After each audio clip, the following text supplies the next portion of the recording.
Today's Wednesday, January 17th, 2018, and you are tuned in to the Elevator Radio Show. You're tuned in to the Elevator Radio Show, a weekly program dedicated to covering news and information on elevators, escalators, and moving walkways. Produced in the wee hours of the morning, a new show is uploaded every Wednesday, sometimes even before you get out of bed.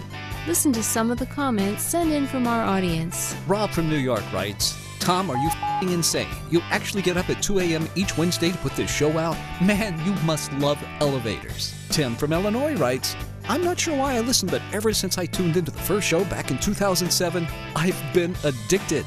Matt in Texas writes, I like your safety messages, Tom. It's important to remember them each and every day. And he also adds, when am I going to win the monthly prize pack giveaway? Ron from California sent this in. Despite your inability to pronounce words in the English language, I tune in each week and am glad that you offer this service to the industry. It's better than Google News alerts. Sarah from Washington writes, love the show, Tom, and look forward to it each week. I'm glad I signed up for the newsletter. You provide a valuable resource for the industry, not only for North America, but worldwide. Enjoy the show. And now, here's your sleep-deprived host, Tom Seibert. Good morning, everybody.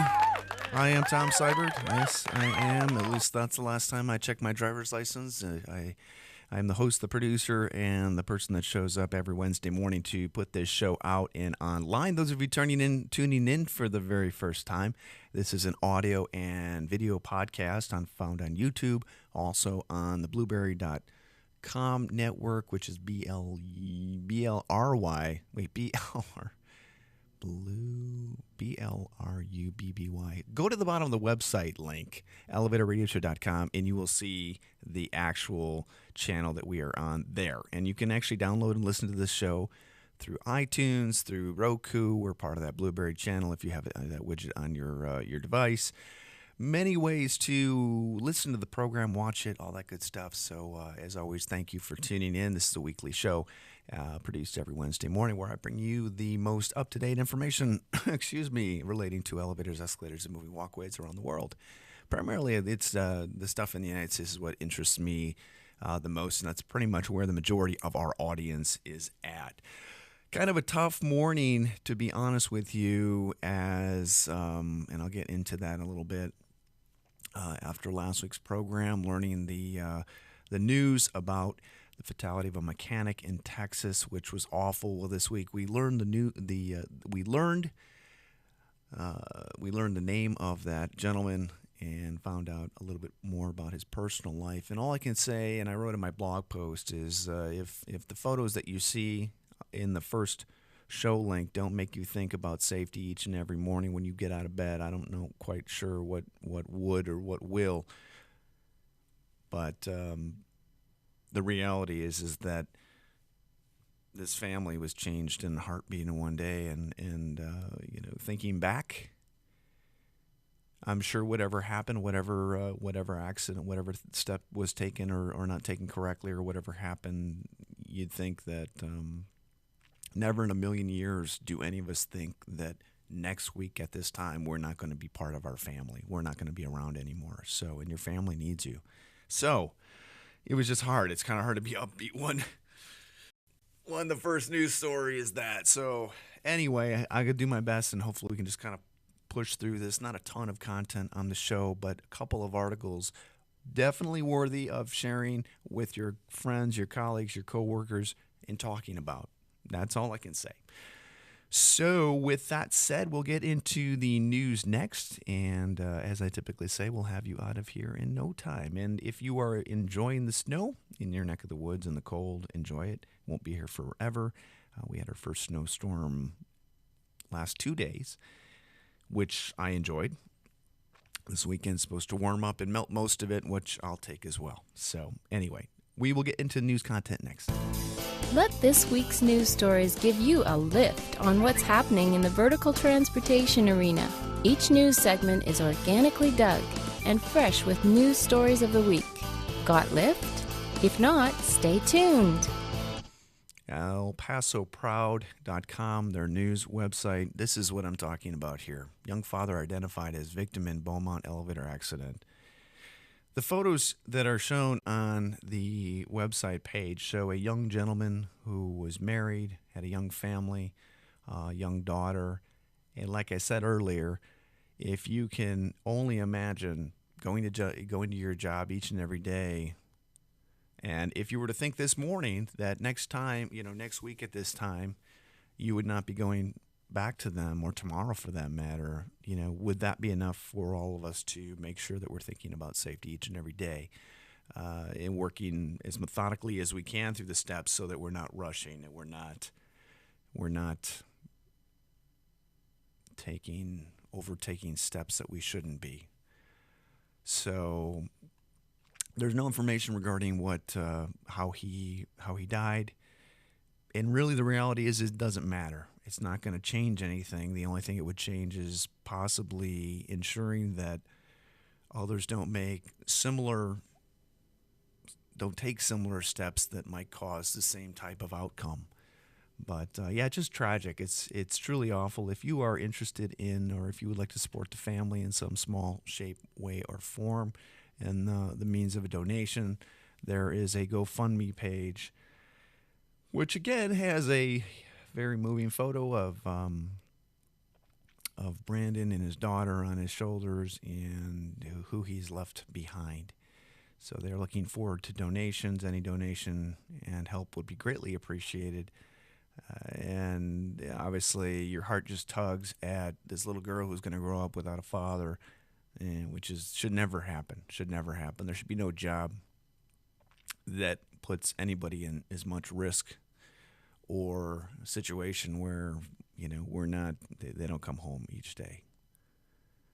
Anyway, so that being said, we'll move on and to the next thing. And I hope, not a truly religious man, but I hope that this is the last time we hear about a story like this in the near future. So next news article, I'm going to share this online and see if we don't get kicked off or get reprimanded for it. But WUSA9.com has this investigative report, which looks like it was put together a while ago or over the course of a longer period of time. It's easy to take for granted. How often do you think about what it takes to keep that elevator you ride every day running smoothly? Well, sorry for the buzzkill, but behind the scenes, there are actually some serious questions being raised about elevator safety.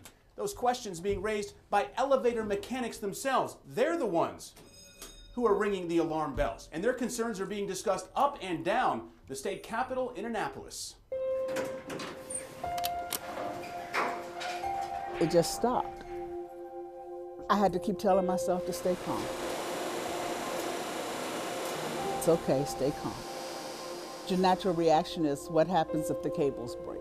You hit the button and you're thinking everything's good. Everything is good. The most mundane of tasks at work, in this case, led to a most unexpected moment. You've worked in this building for almost 30 years now. Yes. So if there's one thing that you take for granted in this building, Are the elevators? If you wanted to stay on or not. Delphine Harrison, an administrator with the Montgomery County Council. She works at the county-owned building in Rockville. Hopped on the elevator on the 6th floor, headed to the council chambers. Felt the elevator start to go down, and then it stopped. My nerves are going, oh no. Would it surprise you to know that for every elevator in the state of Maryland, the state inspector does not have to physically be present to sign off on the inspection? No, I didn't know that. Yes, I am surprised. I thought if you were inspecting something, you had to be there to see it. So it sounds ridiculous. I can't think of any other place where you can go and inspect something without actually physically being present. It makes zero sense. For the past 2 years, Maryland delegate C.T. Wilson. Do you believe that there's a safety issue with elevators in Maryland? Huge safety issue. He's tried to push a bill through the General Assembly, a bill that would tighten up the law on how elevators are inspected and certified that they're good to go. So you know what's really pushing his buttons, Delegate Wilson? A decision made here in Annapolis back in 2009. You see, back then it was the norm for state inspectors to go along on that yearly test of an elevator to make sure everything was good. But there was a tremendous backlog. It was taking forever to get those inspections done. So the Maryland Attorney General decided that those state inspectors didn't have to witness that yearly test anymore. All an inspector has to do to verify that an elevator mechanic actually did all the things on the checklist that they're supposed to do is come in and look at the paperwork that elevator mechanic filled out in a building's elevator machine room. Okay, it looks good, and put their name on it and approve it, even though they never have even seen the work that was done. Dave Geib has spent the last 37 years as an elevator mechanic. They're just rubber stamping it essentially and saying it's good to go. Yes, it does present a problem that we have lowered the standard in Maryland for elevator inspections. It truly does. There's no data to support a safety problem on elevators in Maryland. And on the other side of the issue, commercial and residential building owners. They've got a ton of elevators. Ron Weinhold for the Apartment and Office Building Association of Metro Washington. Just as you wouldn't have a plumbing inspector watch a plumber fix pipes, you don't need a licensed inspector of an elevator watch a mechanic do his job as well. Weinhold argues the proposed law would take Maryland back to the days of an inspection backlog, and that would cause more harm than good. We think that would slow down elevator inspections and result in fewer inspections being done every year of elevators. It's very important. We all ride elevators. Delphine Harrison, back at the county council building, spent a half hour stuck on that elevator. Can you get on an elevator anymore and not think about what happened that day? No. I'm always thinking about it. So after you became more knowledgeable on this subject matter, you always think twice before hitting that up button? Well, yeah. You need to make sure it's done right. So they know what could happen if an elevator malfunctions. It's life or death. Definitely. We put a high priority on safety, and we don't think this legislation would make them more safe. The Maryland Department of Labor, Licensing and Regulations is the state agency that checks up on elevators in Maryland. We asked them, going back to 2010, how many times had someone gotten hurt or even killed riding an elevator in the state? 5 times. 5. It took about a month, but I was able to get the report on each one of those incidents. One at Baltimore Police Headquarters, one at a church. And you can't look at these and say, yup, that's because an elevator worker didn't do their job, or if an inspector physically witnessed the mechanic, this wouldn't have happened. That supports the side that says this bill isn't necessary. Supporters, though, say that the number of injury accidents on elevators is underreported. You see, it's up to building owners to report injuries and accidents with elevators to the state, and the state can fine them up to $5,000 if they don't. But guess how much money the state of Maryland has collected in fines since 2010? 0. Okay, so that's a lot to take in, and despite the puns and all the elevator references to buttons and going up, down, all that stuff, alarm, which I mean, I guess it adds an entertainment value. Some important points to take, in terms of my perspective of it is, I don't quite understand how an inspector can necessarily inspect an elevator when they haven't seen a test actually performed. I remember a day way back when licensing of elevator mechanics was going to go into effect in a certain state. I'm not going to call anybody out. And the reality is that the licensing program, which some members of the elevator industry were against, were ensured that the reason for doing so was so that their work would be protected. They would be protected from a liability standpoint if something were to have gone wrong. So my question to you is this: what happens in the situation where an elevator is involved in an accident? You have a technician that has written down that he's performed the tests. They've been done. They've passed. And yet you come back and then an inspector has looked at the paperwork that says that it has passed. What in the world? I mean, what is stopping? There's a problem with that, right? I mean, it's not me, right? I'm not seeing this as an issue just myself.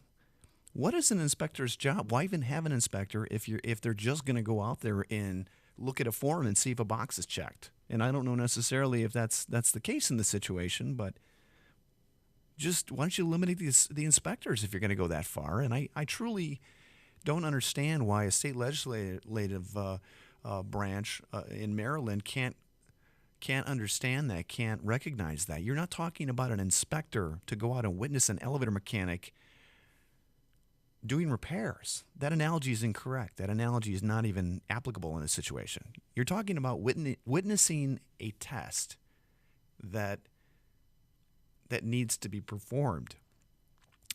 Case in point, took my kids out to Pan Express the other night. There was, behind the counter, there was a health inspector there in a white lab coat, all that good stuff. Do you think that the food there was safe to eat?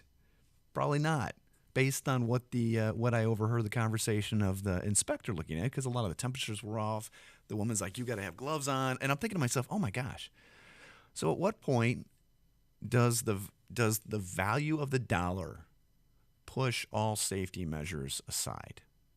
You've heard it. Mechanics they're overstretched. They've got too many routes, all that stuff. So state of Maryland, state legislators, you're talking about going back in terms of, I guarantee this will be changed at some point. Look to third-party inspectors. Look to hiring more inspectors. There's no reason why an inspection body that's run by a state cannot be a losing enterprise. Does that make sense? There are states that can manage their money quite well, that can at least, if not show some type of fiscal improvement in a department when it comes to inspections, or at least break even. So hire more inspectors. What is the big deal with that? You know what the big deal is it's the pushback from building owners. That's how I see it, and it will always be the case. So the legislator who's talking here in Maryland, I think, is way off base in what he's thinking about. And if you think that elevators are safer because you have removed the element of an actual inspector checking and witnessing a test, then shame on you. And this will come back to bite you in the ass. Just wait. Lots to talk about that. Okay, hopefully my thoughts were conveyed in some kind of logical form on that. Anyway. Okay, next news article, getting into some letter content, still going up. Historic Oregon Bank building elevator continues to run daily. Kind of some neat photos of an elevator that had somewhat of a kind of modernization, but not really necessarily. Some neat photos. I can't imagine this guy in his bellhop uniform, if you're looking at the photos, working at an institution like that. But it's got a cool old car switch there, a nice gate, and some old fixtures. So I thought that was pretty cool. Yeah, I just wish they would have done a better job at the installation. Okay, next news article: critics slam senior housing center after resident dies in an elevator, and this is death of a woman at a senior living home has prompted her neighbors in Old Town to demand change.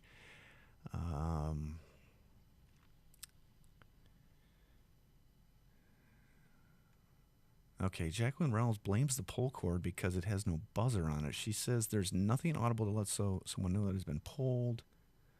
What the heck kind of elevator has an emergency cord on it? What am I missing here? And I don't mean to be laugh because this is very tragic, very serious. Pulled her emergency cord, and when nobody came. What emergency cord are we talking about? Anybody know? I mean, that's something you put in an actual, like a hospital bathroom. Anyway, I imagine that if this was a situation where somebody was notified and there was an emergency response cord somewhere, it's probably a situation where obviously, or maybe not obviously, nobody heard it, or maybe understaffed or during the time. Anyway, okay, reading that. You can read that in your own time. Okay, next news article is from NASDAQ.com. Elevator maker KONE expects China to hit 2018 profitability in China. Kind of interesting to see the majors over there and how they are bidding and trying to get more market share in what may not be as growing of a marketplace as it used to be, but still one that is growing. Didn't realize, based on this article, that ThyssenKrupp is the number one or the largest installer or in sales. I don't know what the percentage or rate or base is on that, but never knew that. So it's got to be an extremely competitive marketplace. I mean, I can't even imagine. I would not want to do business in China at all. Not at all. Okay, next news article. Oh, this isn't even an article, but But just check out the video. I'm not going to play it. Indonesia in poor building construction. This is a video, and I don't think even you can watch it because they want me to give them money. But it's in essence a video that's taken from an elevator. That's why it showed up in my news aggregator of basically a field trip of people on an upper level deck at a mall, and it just collapses. It just has me scratching my head. Hey, if you didn't know it, it's the 25th anniversary of the humble escalator. And there are some things that you might have never known about them. It's amazing that they really haven't changed a whole lot, other than the fact that Mitsubishi came out with a curved one. They probably have more safety devices on it. There's an escalator animation in there that gives you a pretty good idea how they work. Pretty cool. So it's kind of nice to see. It's kind of nice to see this. Unfortunately, escalators cause 10,000 injuries every year. And that's according to the National Library of Medicine. 49 deaths related to escalators in China, and I'm sure those numbers were polled based on YouTube videos. And 1,000 people die using staircases in the UK every year. Typically, it's over-the-side falls that do that. Talks a little bit about the longest escalators, the escalators with the twist and the spiral, which are neat. And that's it. So celebrate Escalator Day, our 125th anniversary of them. And nice to see that they haven't changed as much as your phone. And are still needed and required in the world that we live in today to help people get up and down. Next news article, CEA meeting is February 1st. Put that on your calendar. We're going to have a speaker is going to be Helios. And that will be at Clubhouse Where You Belong in Oak Park. Not Oak Park. It's going to be in Oak Brook, excuse me. And the last news article of the show, the Elevator Escalator Safety AGM meeting has been set. If you are a member, you donated, you're welcome to attend. It will be in Tampa, Florida, and the dates are February 19th to the 21st. Looking forward to that. I'm in the process of coordinating all the material, and it should be good. Should be a good meeting. I'm stepping down as chairman. Mark Mullins is stepping into my place. It's got a great crew moving into the future. Obviously, challenges that they'll be facing in the upcoming year, but ultimately, it's a good cause. It's good to support it, and we'll have more to talk about regarding that at the AGM. Well, that should do it for the show, everybody. Remember safety each and every day. That's important. That's the number one thing you should be thinking about. Let's make sure each one of us goes home every day. As always, thanks for tuning in today. It's been my absolute pleasure to bring you the show. Stay warm out there. Think spring and be safe. Take care. Bye-bye.